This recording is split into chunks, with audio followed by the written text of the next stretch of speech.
ಇಲ್ಲಿ ನೋಡೋಣ. The first inscriptional reference to the name Karnataka is found in the Halmidi inscriptional reference.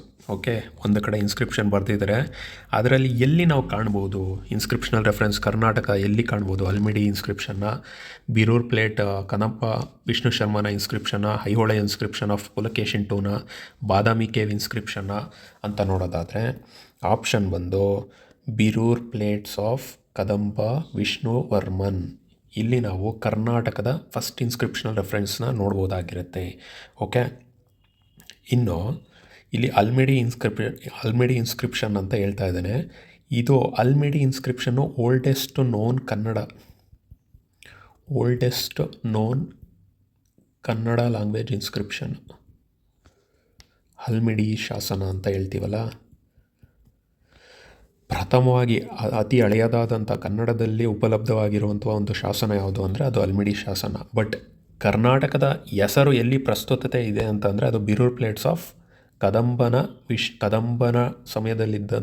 ಕಾಲದಲ್ಲಿದ್ದಂತಹ ರಾಜ ವಿಷ್ಣುವರ್ಮನ Birur plates ಅಂತ ಹೇಳ್ತಾರೆ. ಇದರಲ್ಲಿ ಒಬ್ಬ ರಾಜ ಇರ್ತಾನೆ, ಶಾಂತಿವರ್ಮ ಅಂತ.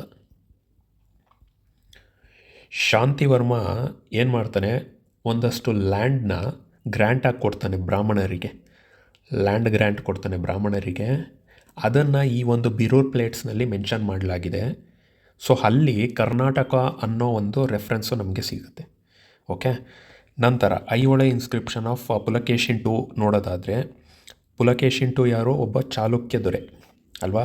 ಚಾಲುಕ್ಯ ದೊರೆಯ ಆಸ್ಥಾನದಲ್ಲಿ ಇದ್ದಂಥ ಒಬ್ಬ ಪೊಯೆಟ್ ಬಂದು ರವಿಕೀರ್ತಿ. ಓಕೆ, ಈ ರವಿಕೀರ್ತಿ ಬಂದು ಸಂಸ್ಕೃತದಲ್ಲಿ ಐಹೊಳೆ ಇನ್ಸ್ಕ್ರಿಪ್ಷನ್ನ ಬರೀತಾನೆ. ಈ ಐಹೊಳೆ ಇನ್ಸ್ಕ್ರಿಪ್ಷನ್ನು ಪುಲಕೇಶಿನ್ ಟು ರಾಜನ ಒಂದು ಅಚೀವ್ಮೆಂಟ್ಸ್ ಬಗ್ಗೆ ಹೇಳುತ್ತೆ. ಓಕೆ, ನಂತರ ಈ ಒಂದು ಇನ್ಸ್ಕ್ರಿಪ್ಷನ್ ಎಲ್ಲಿ ಸಿಕ್ಕಿರುವಂಥದ್ದು ಅಂದರೆ ಮೇಗುತಿ ಜೈನ್ ಟೆಂಪಲ್. ಇಲ್ಲಿ ನಮಗೆ ಈ ಒಂದು ಐಹೊಳೆ ಇನ್ಸ್ಕ್ರಿಪ್ಷನ್ನು ಸಿಗುವಂಥದ್ದು ಮೇಗುತಿ ಜೈನ್ ಟೆಂಪಲ್ ಆಗಿರುತ್ತೆ. ಇನ್ನು ಇನ್ನೊಂದು ಇಂಪಾರ್ಟೆಂಟ್ ಪಾಯಿಂಟ್ ಏನು ಅಂತಂದರೆ, ಈ ಚಾಲುಕ್ಯರ ಸಮಯದಲ್ಲಿದ್ದಂತಹ ಒಂದು ಆರ್ಮಿನ ಕರ್ನಾಟ ಬಲ ಅಂತ ಕರಿತಾಯಿದ್ರು. ಕರ್ನಾಟ ಬಲ ಯಾವ ಒಂದು ಆರ್ಮಿಯ ಹೆಸರಾಗಿದೆ ಅಂದರೆ ಚಾಲುಕ್ಯನ ಆರ್ಮಿ. Okay, fine. ನಂತರ ನೋಡಿ, ಬಾದಾಮಿ ಕೇವ್ ಇನ್ಸ್ಕ್ರಿಪ್ಷನ್ ಅಂತ ಹೇಳ್ತಾನೆ.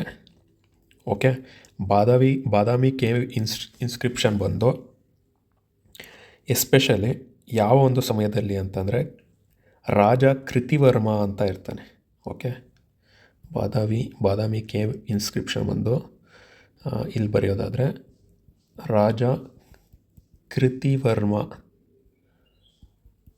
ಓಕೆ, ಇವನ ಒಂದು ಸಮಯದಲ್ಲಿ ಸಿಕ್ಕಿರುವಂಥದ್ದು ಬಾದಾಮಿ ಕೇವ್ ಇನ್ಸ್ಕ್ರಿಪ್ಷನ್ನು. ಇದರಲ್ಲಿ ನಾವು ಎಸ್ಪೆಷಲಿ ವಿಷ್ಣು ಟೆಂಪಲ್ನ ಕನ್ಸ್ಟ್ರಕ್ಷನ್ ಬಗ್ಗೆ ಕಾಣ್ಬೋದು. Okay, Vishnu temple construction.